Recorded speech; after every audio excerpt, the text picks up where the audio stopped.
سبيل الدموع سبيل مريح تنهدى يا صاحي كي تستريح وبث Kita bersyukur kepada Allah dengan mengucapkan Alhamdulillahi Rabbil Alamin.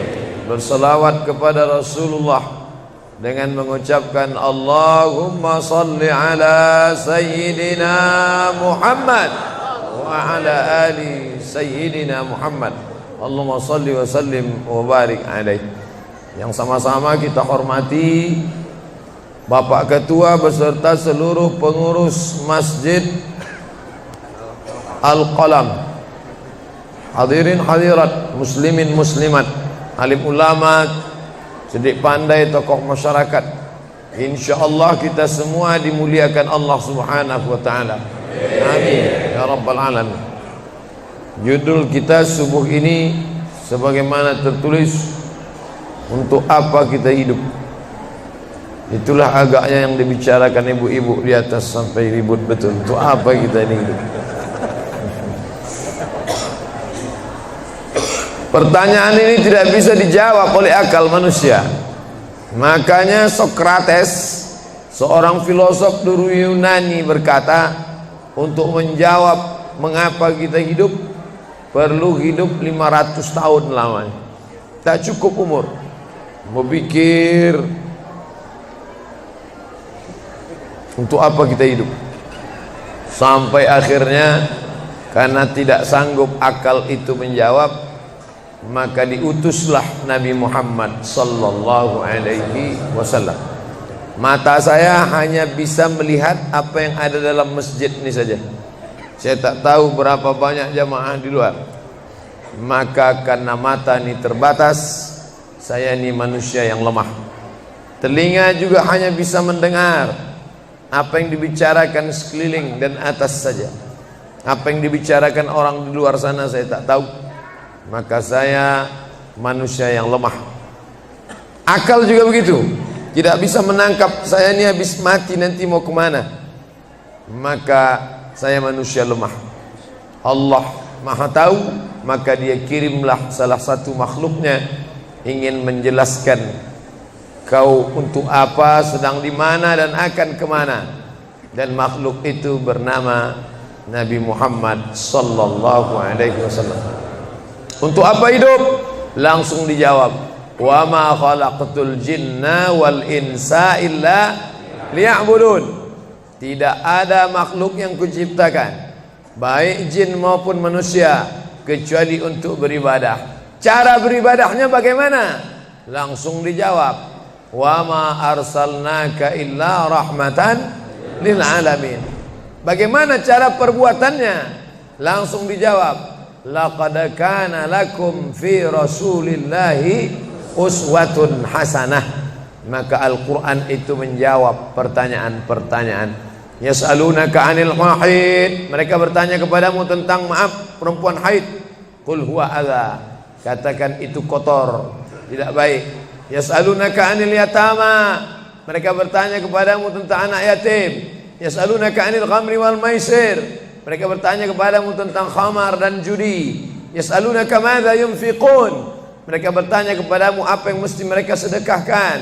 Yas'alunaka 'anil ruh, mereka bertanya kepadamu tentang ruh. Qulir ruhu min amri rabbi, katakan ruh urusan Allah Subhanahu wa taala. Wa ma utitum minal ilmi illa qalila, tidaklah kamu diberi pengetahuan tentang itu melainkan hanya sedikit saja. Jadi Al-Quran menjawab berbagai pertanyaan yang tak dapat dijawab oleh survei, tak dapat dijawab oleh lembaga penelitian riset. Dia menjawab apa yang tak bisa dijawab akal manusia. Pepatah Melayu berkata, kalau galah panjang sejengkal, jangan laut hendak diduga. Galah artinya bambu.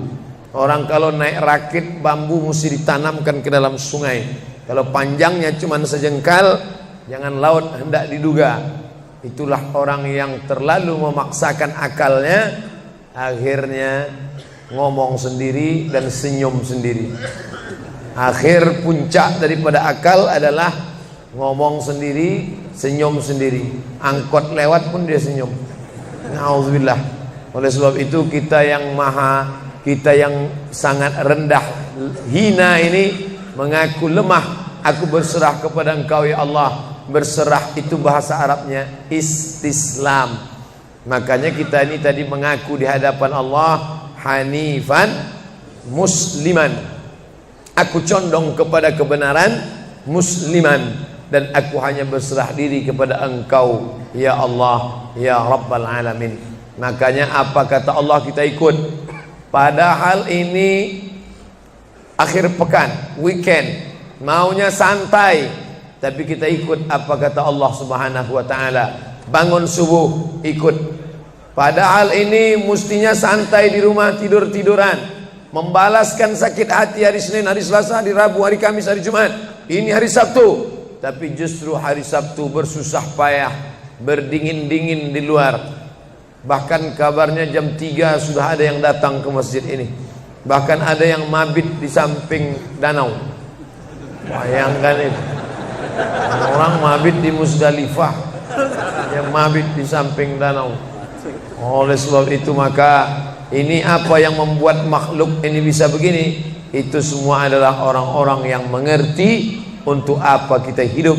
Karena hidup adalah untuk beribadah. Bangun tadi dari tidur langsung beribadah.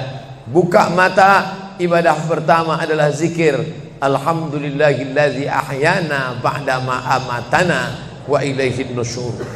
Masuk kamar mandi, tempat najis, kotor, bau, kotoran, tempat setan, tapi tetap menjadi ibadah. Dalam WC-nya pun ibadah. Dia masuk lagi ke kiri, dia katakan Allahumma inni a'udzubika minal khubusi wal khaba'is. Keluar dari kamar mandi itu ibadah juga.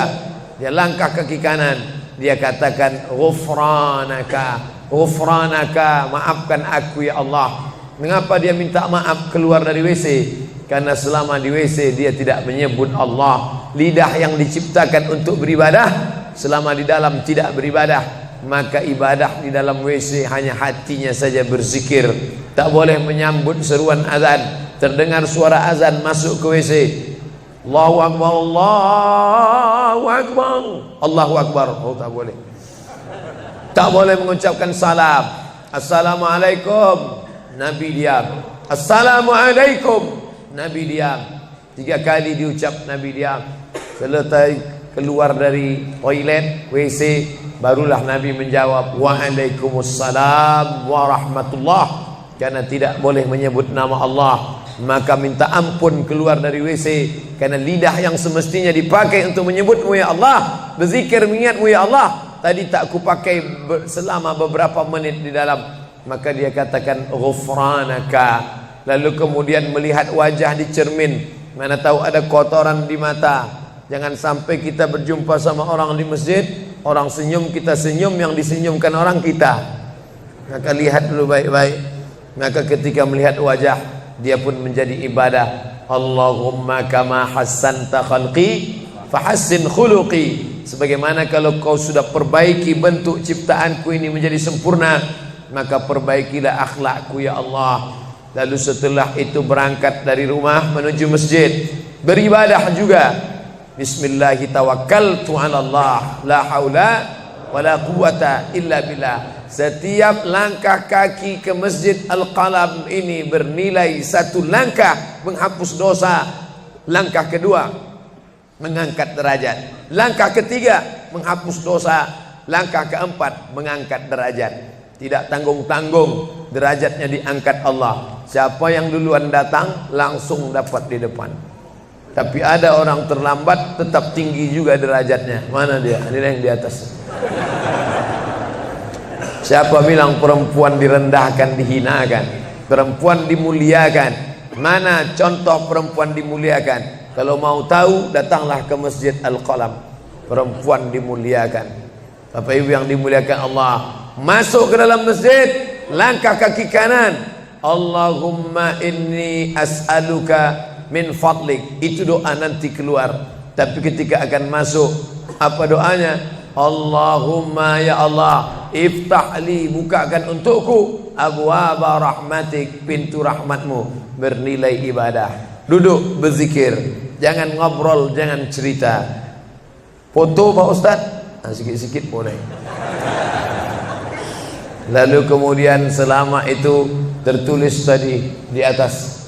Itulah hebatnya masuk ke Masjid Al-Qalam, tidak hanya mendengar ceramah dapat pengajian.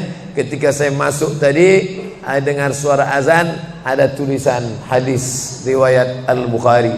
Siapa yang mendengar seruan azan lalu menyambut seperti bunyi yang diucapkan muazzin, kecuali pada hayya 'alas shalah, hayya 'alal falah, dia baca la haula wala quwata illa billah, ditutup dengan doa wasilah. Allahumma rabb hadhihi ad-da'wati tammah was salatil qa'imah, dimintakan untuk Nabi Muhammad, ati sayyidana Muhammadanil wasilah wal fadilah wasyarafa wad darajatal aliyatar rafi'ah. Yang kelima, wa ba'athullahumma maqaman mahmuda alladzi wa'adtah innaka la tukhliful mi'ad. Maka kata Nabi, halat laku syafaati yaumal qiyamah, layaklah dia mendapat syafaatku hari kiamat.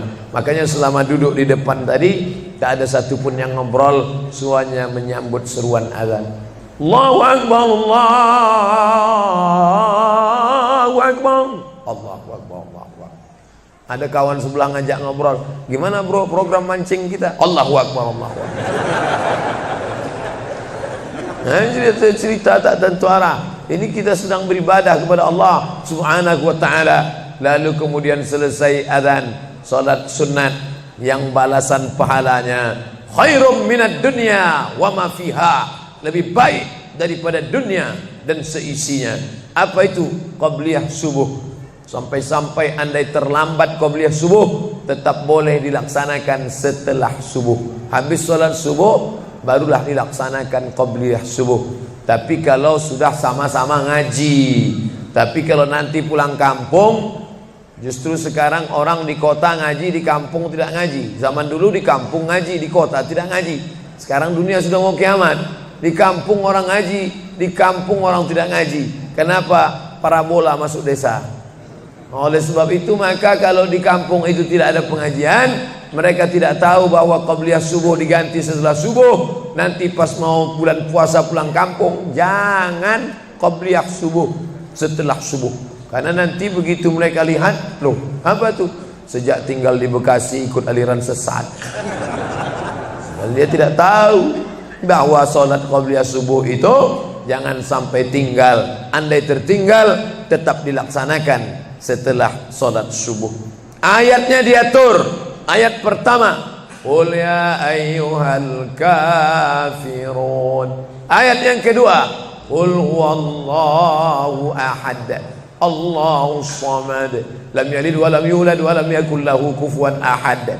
Andai masuk ke dalam masjid, kebetulan jamnya langsung nampak kelihatan, iqamat tinggal 2 menit lagi, iqamat 2 menit, tak mungkin sholat 4 rakaat. Pilihannya tahiyatul masjid atau qabliyah, qabliyah atau tahiyatul masjid.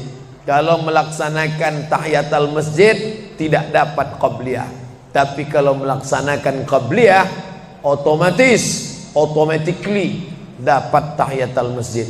Oleh sebab itu andai terlambat, waktu tinggal 2 menit, maka laksanakanlah qabliyah subuh.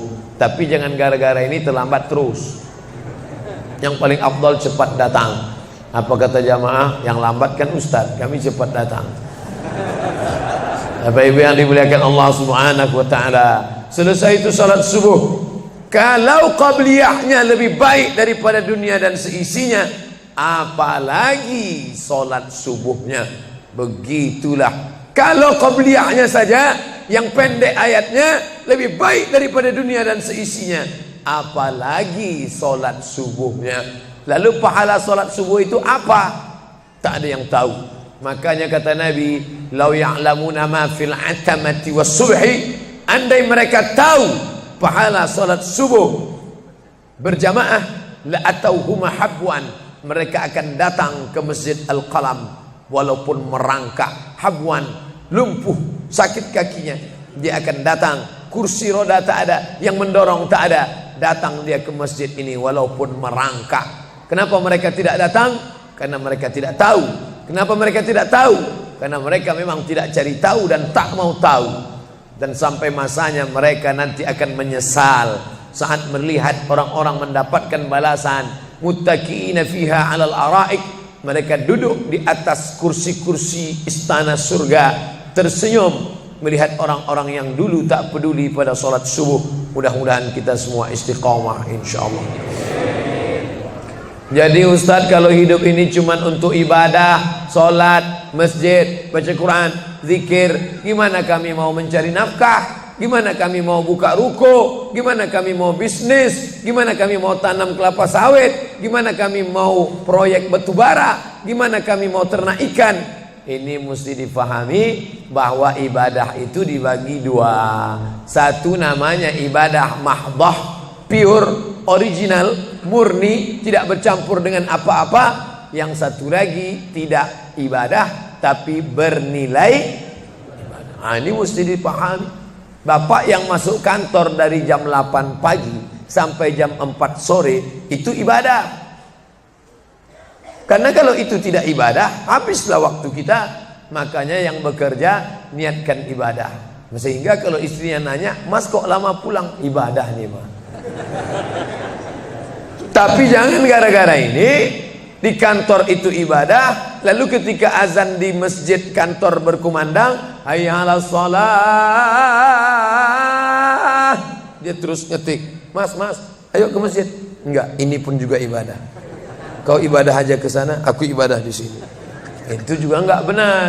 Karena ibadah itu dibagi dua. Satu yang murni, pure, tidak bercampur dengan apapun, namanya ibadah mahdhah. Salat, baca Quran, zikir, iktikaf. Tapi ada satu lagi tidak ibadah, tapi kalau diniatkan dia bernilai ibadah. Termasuk ibu-ibu yang hamil 9 bulan 10 hari itu ibadah. Kalaulah 9 bulan 10 hari itu tidak ibadah, betapa tidak adilnya Allah. Masa kita yang duduk-duduk di masjid dapat pahala ibadah, dia yang muntahnya, yang ngidamnya tak dapat ibadah. Tadi malam begitu sampai di airport langsung SMS masuk, "Ustadz, keluar dari pintu berapa? Ini ada perempuan ngidam mau ketemu." Saya keluar dari pintu 4, kami sudah standby di pintu 4. Lantai berapa? Lantai paling atas. Oke. Sampai di sana lihat perempuan tidak pakai jilbab, pakai celana jeans. Saya udah mau marah. Ini kenapa? "Mohon maaf Pak Ustadz, non muslim." Astagfirullah. Rupanya non muslim hamil ngidam mau jumpa Ustadz Somad. Mudah-mudahan anaknya jadi anak soleh. Biasa. Allahu Akbar. Bernilai ibadah. Lalu yang dapat pahala dari itu siapa? Dari mana ibu-ibu hamil muda itu tahu saya? Kenal saya di mana? Padahal dia dari Jawa, saya dari Sumatera. Ternyata ada orang beribadah yang tidak kita sangka ibadah. Tidak ada rukun, tidak ada syarat, tidak ada wajib, tidak ada sunat, tidak ada makruh, tidak ada mubah. Apa ibadahnya? Ya ini, merekam ceramah ini. Merekam ceramah ini ibadah. Memoto itu ibadah. Bayangkan resiko tukang foto. Saya sampai sekarang tukang foto itu resikonya nanti setelah tua matanya gini.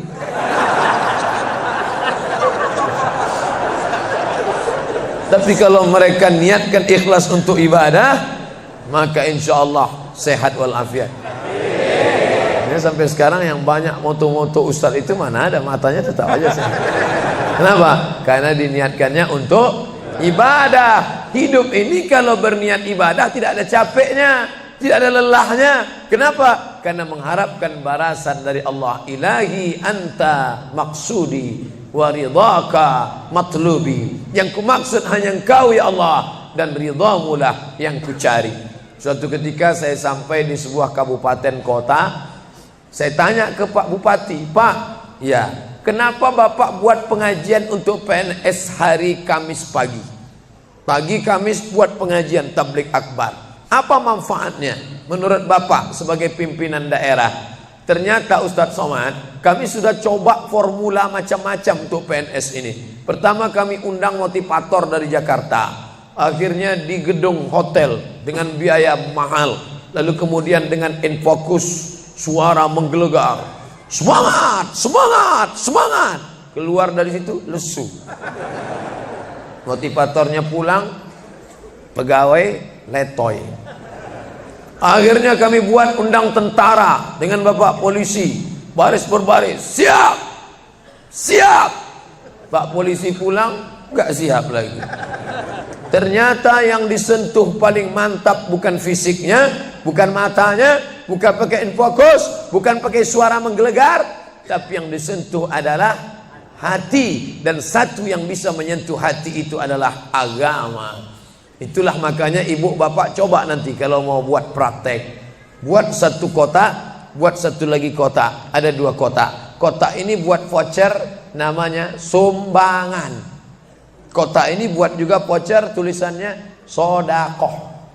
Lihat mana yang paling banyak diambil umat Islam, sumbangan apa sodakoh?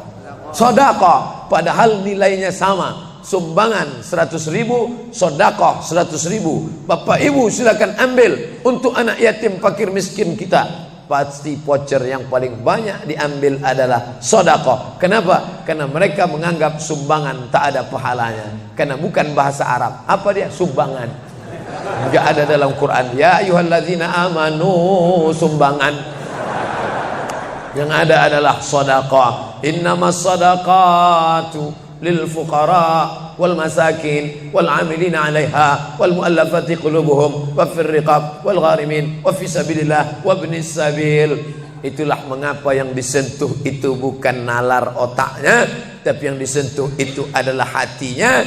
Ala fil jasadi mudghah, ketahuilah dalam jasad itu ada segumpal. Idza salahat salahal jasadu kulluh, kalau yang segumpal itu baik, maka yang lain ikut menjadi baik. Wa idza fasadat fasadal jasadu kulluh, kalau yang segumpal itu rusak, jahat, kotor, hitam, gelap, maka yang lain ikut menjadi rusak. Ala wahyal qalb, hati. Jagalah hati. Itu yang selalu dipesankan Ustadz kita Agim, jagalah hati. Jangan kau terserah. Bapak Ibu yang dimuliakan Allah, salah satu yang merusak manusia sekuler, membagi 2. Di masjid ibadah, di kantor tidak ibadah, fatal. Di masjid dianggap ibadah. Jangan heran kalau ada orang di masjid khusyuk, takut nengok ke atas, melihat hanya tempat sujud saja. Allahu Akbar, tidak mau lihat ke atas. Kenapa? Dia khusyuk. Tapi di kantor dia lebih setan daripada setan. Kenapa? Berasal dari pemahaman yang salah, karena dia sudah bagi 2. Di masjid ibadah, di kantor tidak ibadah. Bahkan yang lebih fatal, yang kotor-kotor di kantor bisa dibersihkan di masjid. Kotor. Akhirnya untuk membersihkannya pergi dia ke masjid. Laundry yang paling besar Masjidil Haram. Sampai di sana nangis di pintu Ka'bah. Ya Allah, dah selesai bersih. Enak aja. Bukan begitu ajaran Islam. Labbaik Allahumma labbaik, labbaik Allahumma labbaik. Apa kata malaikat? La labbaik wala sa'daik. Kau tidak dapat panggilan, kau tak dapat kebahagiaan, kau tak dapat haji mabrur, kau tak dapat surga. Zaduka haram, karena kau berangkat dengan uang haram. Oleh sebab itu pemahaman Islam mesti utuh. Semua adalah ibadah. Kalaulah gerak tidak ibadah, betapa menyakitkannya bapak-bapak polisi di jalan raya kena panas terik, padahal dia tidak ada penutup kepala di atas, berkeringat berpeluh. Mereka tetap merasakan itu sebagai ibadah. Tentara yang membela negara, angkatan laut di perbatasan sana, datang kapal-kapal perompak dari Thailand ingin mengambil ikan kita, tenggelamkan. Itu kalau tidak nilai ibadah, dia takut. Jangan-jangan sebelum kita tenggelamkan, kita duluan ditembaknya tenggelam. Maka itu mesti ada nilai ibadah di dalamnya. Itulah yang membangkitkan semangat jihad. Jamaah bertanya, Ustadz kemarin dari Jambi, terus kemudian terbang ke Miri, besok baru pulang ke Pekanbaru. Apa Ustadz? Saya lihat Ustadz dari tadi mengantuk saja. Iyalah, sampai tadi malam ke hotel jam 12, baru tidur jam 1 karena ada yang mau ditulis, jam 3.30 sudah bangun ceramah. Tapi begitu berjumpa dengan jamaah orang ramai, bangkit semangat. Habis ceramah ini tanya jawab, semangat lagi. Habis itu baru lesu. Dan tidurnya itu pun ibadah. Bayangkan tidurnya itu ibadah. Itulah mengapa banyak orang pengajian sambil oh, ustadz menyindir ya? Tidak. Saya termasuk ustadz yang tidak pandai menyindir. Saya termasuk ustadz kalau dipesan request untuk menyindir, saya tidak pandai. Kenapa? Karena saya pernah menyindir orang. Ustadz, tolong ustadz sindirkan. Ini ada jamaah yang sudah sedekah tapi mengambil uangnya kembali. Siapa yang bersedekah mengambil uangnya kembali, kal kalbil ladzi ya'udu ila qaihi, sama seperti anjing yang menjilat muntahnya kembali. Selesai pengajian, mohon maaf Pak Ustaz, yang disindir nggak datang. Oleh sebab itu tak ada gunanya sindir menyindir. Kalau mau to the point, mana orangnya face to face, langsung saja tembak 12 pas, gol. Bapak Ibu yang dimuliakan Allah, maka mesti dipahami dengan benar. Di Masjidil Haram ibadah, di rumah pun kau ibadah. Istri yang dari mulai pagi memasakkan suami, dibantu oleh pembantu membuatkan minuman, membesarkan anak, menyusukan anak 2 tahun lamanya, melahirkan, meregang nyawa ibu melahirkan anak, ibadah. Makanya kalau dia meninggal dunia saat melahirkan, matinya mati syahid. Saking senangnya suaminya mendapatkan seorang istri yang syahid, tak menangis dia. Begitu tegarnya bapak, tidak meneteskan air mata. Tidak Pak Ustaz, aku melepas seorang syahid, 3 syahid lagi siap menanti. Peace, damai. Biasanya ibu-ibu kalau bawa cerita ini, kalau gini pulang aja lah kita kan. Nah, bercanda, serius sekali. Nah, tapi yang saya katakan tadi itu semuanya ibadah badan. Melangkah dari rumah, ibadah badan. Membukakan mata, ibadah badan. Mendengar ceramah, ibadah badan. Membaca Quran, ibadah badan. Berzikir, likulli sulama minkum sadaqah. Setiap tulang-tulang sendi ada sedekahnya. Subhanallah, subhanallah, subhanallah, subhanallah, subhanallah, subhanallah. Itu ibadah badan. Tapi ada bukan ibadah badan. Apa dia? Itulah yang 7 macam. Zakat, wakaf, infak, sedekah, wasiat, hibah, ghanimah. Nah, itu ibadah harta. Mana yang lebih banyak? Ibadah harta apa ibadah badan? Ibadah badan. Kalau ibadah harta tak banyak. Zakat, wakaf, infak, sedekah, wasiat, hibah, ghanimah, rampasan perang. Tapi kalau ibadah badan, setiap gerak adalah ibadah. Makanya kita mesti bergerak. Likulli harakah barakah. Setiap ada gerak pasti ada berkah. Makanya tak boleh tidak bergerak. Air sumur kalau tidak ditimba, air itu akan busuk, butek, warnanya pun tidak ada seperti minyak di atas. Mata air mesti terus berganti. Darah harus tetap mengalir, jantung harus tetap berdetak. Makanya jangan pernah kosong dari aktivitas. Fa iza farata fansab. Selesai dari satu ibadah, pindah ibadah lain. Selesai ibadah tegak, pindah ibadah ruku. Habis ibadah ruku, pindah ibadah tegak. Habis ibadah tegak, pindah ibadah sujud. Habis ibadah sujud, pindah antara 2 sujud. Selesai sudah salat, lalu kemudian puasa. Selesai puasa, lalu kemudian berzakat. Selesai zakat, lalu kemudian mengitari Ka'bah. Subhanallah walhamdulillah wa la ilaha illallah wallahu akbar. Selesai itu melontar jumrah. Selesai itu menggunting rambut. Selesai itu berzikir. Tidak pernah kosong. Sampai kapan? Sampai malaikat maut mencabut nyawa dan ucapan terakhir yang keluar dari mulut adalah la ilaha illallah. Itulah jawaban tentang pertanyaan untuk apa kita hidup di dunia. Nanti kalau ada anak, ibu, bapak, tetangga, kawan, sahabat, andai tolan bertanya, untuk apa kita ini hidup? Tak usah jawab, putarkan aja videonya. Itulah enaknya zaman sekarang. Kalau dulu mesti diingat. Saya dulu pulang sholat Jumat, mak saya manggil, sini, ya mak, ceritakan apa isi khutbah khotib tadi di masjid. Gini. Itulah awal saya ceramah. Jadi saya paham mengapa saya menjadi ceramah sekarang dan saya tidak pernah merasa menceramahi Bapak Ibu, saya tidak pernah merasa mengguru-gurui, saya hanya seperti seorang anak sedang bercerita pada ibunya saja. Tadi mak kata khotib itu begini. Anak sekarang enggak. Apa kata khotib tadi? Ini MP3-nya mak. Bapak Ibu yang dimuliakan Allah Subhanahu wa taala, ibu yang mendidik anak-anak ibu ibadahnya luar biasa. Itulah mengapa ibu lebih tinggi derajatnya daripada laki-laki. Ilzam rijlaiha, kau urus tapak kakinya, fatammal jannah, kau dapati surga di sana. Di bawah tapak kakinya surga, al jannatu surga, tahta di bawah aqdam kaki al ummahat, ibu-ibu. Kenapa begitu? Karena ibadah dia yang luar biasa, tidak bisa dilakukan oleh laki-laki. Salat kita bisa, puasa kita bisa, tawaf kita bisa, sa'i kita bisa, melontar jumrah kita bisa, tahallul kita bisa.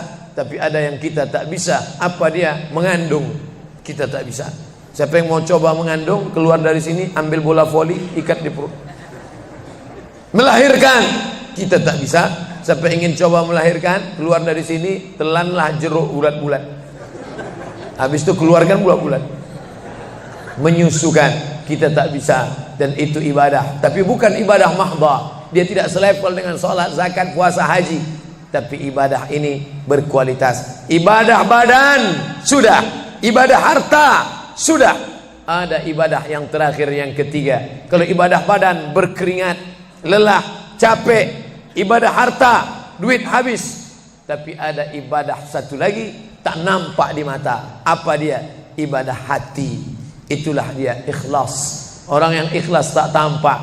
Ikhlas, ridha, qanaah, tawakal, zikir, muhasabah, muraqabah, tazkiyatun nafs, mensucikan hati dari penyakit hati, riya, sum'ah, takbur, sombong, hasad, busuk hati. Itu ibadah. Kenapa begitu? Disitulah letak adilnya Allah. Man bana masjidan, siapa yang bangun masjid, banallah mislahu baitan fil jannah, dibangunkan Allah untuknya satu istana di dalam surga. Bapak Ibu yang ikut membangun masjid ini, mudah-mudahan diberikan Allah Ta'ala balasan melimpah ruah. Kami nggak bisa Pak Ustadz, jangankan bangun masjid, buat rumah kami aja kami nggak bisa. Allah Maha Adil. Kalau kau tidak bisa dengan ibadah harta, maka engkau dengan ibadah tangan. Apa dia? Ikut gotong royong masjid. Nampak ada pembangunan masjid, ikut ngecornya, pasangnya, tapi dengan syarat menyelesaikan masalah. Jangan buat masalah.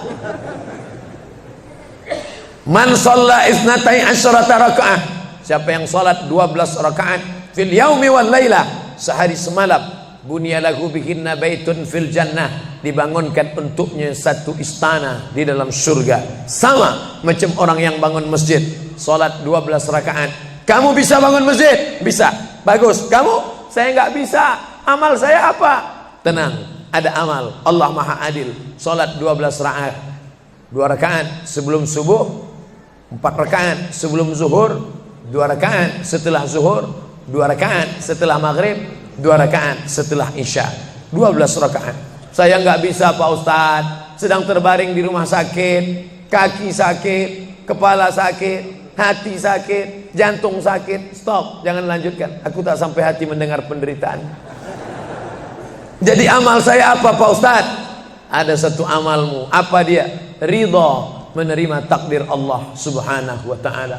Sakit Pak? Tidak. Kenapa? Sakitku hilangkan hatiku ridha. Man lam yasbir bi balai, siapa yang tak sabar dengan bala ujianku, walam yarda bi qada'i, yang tak ridha dengan takdirku, falyatlub radban siwaya, carilah Tuhan selain aku. Kau sabar, kau ridha menerima itu. Apa balasannya? Lebih hebat daripada balasan orang yang bangun masjid, lebih besar daripada balasan 12 rakaat salat. Innama yuwaffas sabiruna ajrahum bighairi hisab. Orang yang sabar itu balasannya bighairi hisab, tak dapat dihitung, tak dapat dikira, unlimited. Begitulah Allah Maha Adil. Untuk apa kita hidup? Hidup untuk beribadah. Ibadah apa yang kita lakukan? Ibadah badan, ibadah harta, ibadah hati. Yang sudah melaksanakan tiga-tiganya, alhamdulillah. Yang baru melaksanakan satu, tambah. Yang satu pun belum, innalillah. Masjid ini besar. Kadang kita bangga masjid besar, rupanya APBN, anggaran pendapatan belanja negara. Bangga kita masjid megah, rupanya APBD, anggaran pendapatan belanja daerah. Patutlah masjidnya di tengah hutan, karena di situ tanah yang murah. Akhirnya pemukiman masyarakat jauh, masjid di tengah jalan, masjid di tengah perjalanan luar kota, jauh dari pemukiman masyarakat. Masuk kita ke dalam, tai kambing yang ada di dalam. Tapi masjid ini megah, mewah, 2 lantai, lengkap dengan kubah yang besar. Ini swadaya masyarakat. Saya tahu ini dari mana? Jamaahnya cerita. Kalau tidak, mana saya tahu. Ini masjid ini asli swadaya Pak Ustaz. Lama membangunnya Pak? Enggak lama, sebentar saja. Sebentar saja, sekejap langsung terkumpul 7,6 miliar uang. 7,6 M.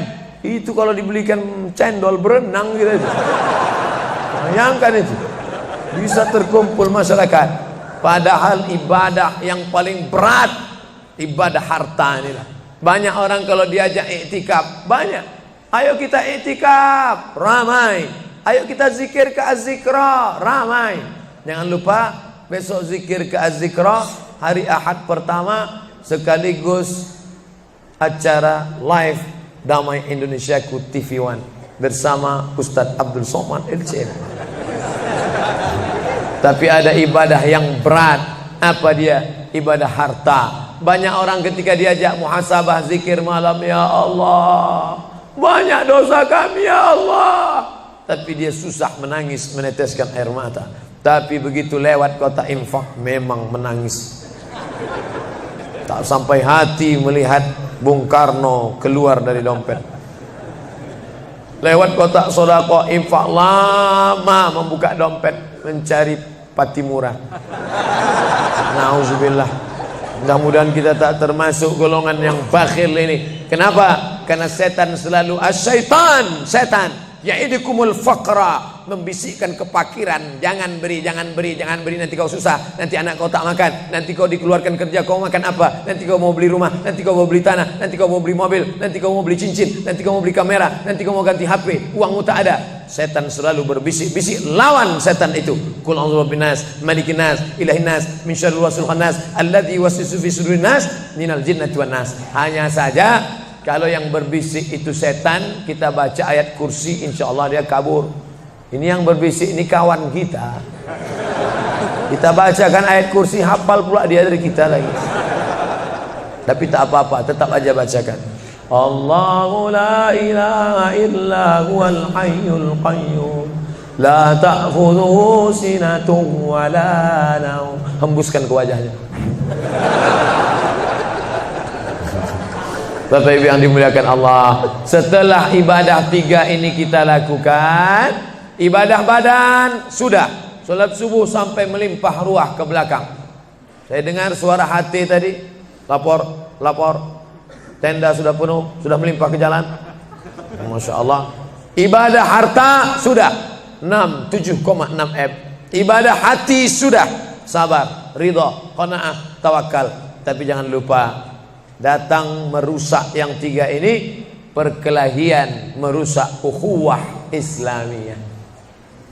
Masjid yang besar, kalau sudah kelahi di dalamnya, tinggal kelahi, tak lagi ada persatuan. Masuk masjid bukan baca doa pintu masuk masjid, malah masuk masjid ngelihat kira-kira dia di mana ya. Oh dia di sana, gua di sini lah. Oh di sini, dia di sini. Sampai akhirnya suatu hari terlambat, lupa ngelihat. Allahu Akbar, rupanya dia di samping. Jangan kelahi. Wa'tasimu bihablillah, berpegang teguhlah dengan tali Allah. Tali Allah itu apa? Al-Quran dan Sunnah. Apalagi ulama, nggak ngerti Quran, nggak ngerti Sunnah, tanya ulama. Al-ulama warasatul anbiya. Wa'tasimu bihablillah, berpegang teguh dengan tali Allah.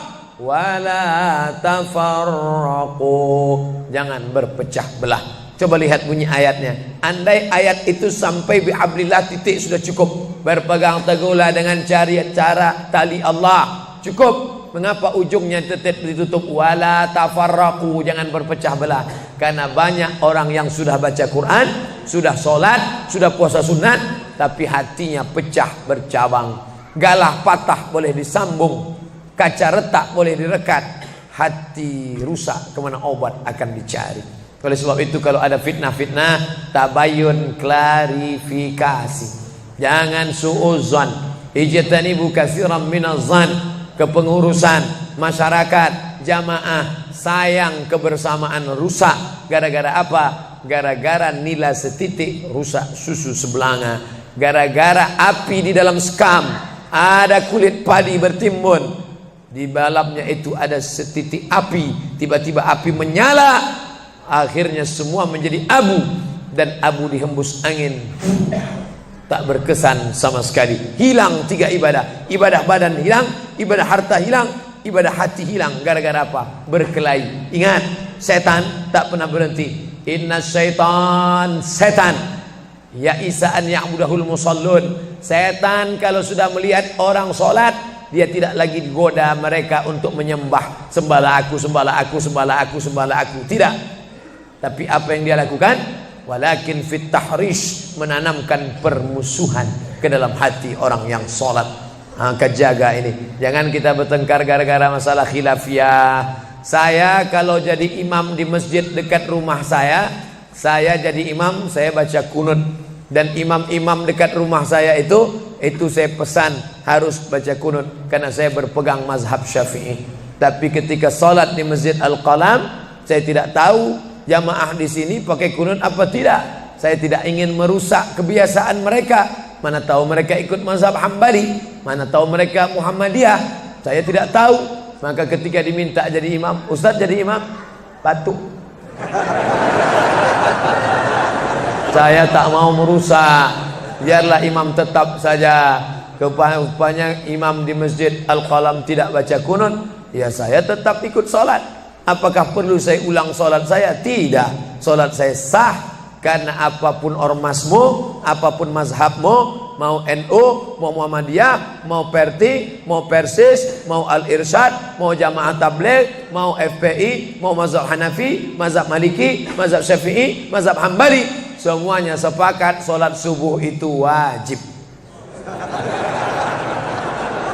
Jadi yang wajib aja kita laksanakan. Adapun perbedaan teknisnya, yang satu pakai usolli, yang satu nggak pakai usolli, yang satu ngangkat tangannya ke telinga, yang satu ngangkat tangannya ke bahu, yang satu bismillahnya jahar, yang satu bismillahnya sir, yang satu ayatnya panjang, yang satu ayatnya pendek, yang satu pas mau turun sujud tangan duluan, yang satu lutut duluan, yang satu duduknya tapak kakinya duduk di tapak kaki kiri, yang satu duduknya langsung pantatnya ke lantai, yang satu telunjuknya ngangkat sekali, yang satu berkali-kali. Itu masalah teknis simple sederhana. Ada masalah yang lebih besar. Apa masalah kita yang lebih besar? Membeli tanah baru untuk buat sekolah Islam, membeli tanah baru, ruko baru untuk buat apa? 212 mat. Kita mat, orang Islam belanja di warung Islam. Alangkah indahnya, selesai acara sholat subuh bersama, pengajian bersama, selesai itu belanja beras minyak goreng bersama. Serbu. Sehingga bangkitlah ekonomi umat. Berapa pegawai bisa ditampung bekerja? Langsung membeli beras ke tempat-tempat tanaman masyarakat, sehingga mereka tidak menjadi korban rentenir. Musim menanam diulur, kasih pinjaman pupuk, pinjaman tanah. Masa musim manen ditarik, mereka menjadi korban rentenir lintah darat. Disedot darah mereka sampai kering dan mati. Kita selamatkan dengan apa? Dengan market. Masjid punya market. Saya beberapa kali meresmikan market punya masjid di Masjid Raya Batam, Masjid Agung Batam. Itu di bawahnya ada super mini market untuk menjamaah. Kemarin pulang dari Pulau Bintan, itu juga meresmikan. Di Dumai begitu juga. Ini 212 Mart. Terserah namanya apa. Ada 212 Mart, ada namanya Kitamart, atau bisa juga buat Somart. Nah, bisa juga. Bapak Ibu yang dimuliakan Allah Subhanahu wa taala, maka visi misi kita ke depan, jauh melihat ke depan, kami harus punya pusat perbelanjaan komunitas muslim, kami harus punya komplek perumahan muslim. Nah, ini semua yang akan menyelamatkan kita. Kalau sudah begitu, maka mengertilah untuk apa kita hidup, dan setelah itu kita pun mati dalam keadaan tenang. Baru anak kita bisa berkata, mari kita antar jenazah almarhum Abdul Somad menuju tempat peristirahatan terakhir. Karena memang benar-benar istirahat. Tapi berapa banyak orang tidak istirahat? Karena amal badan tak ada, amal harta tak ada, amal hati tak ada, tak pernah memikirkan masjid, tak pernah memikirkan umat, tak pernah memikirkan belanja umat, tak pernah memikirkan pendidikan anak-anak umat. Akhirnya mati yang layak untuk dia. Mari kita antar dia menuju azab pertama, akan menyusul azab-azab berikutnya. Nauzubillah. Itulah yang dapat saya sampaikan subuh ini, lebih kurang 50 menit. Mudah-mudahan ada manfaatnya. تنحى يا حزن واهجر فؤادا توكل بجد بعزم فصيح فإني علمت بأنك نجوى ولبس خبيث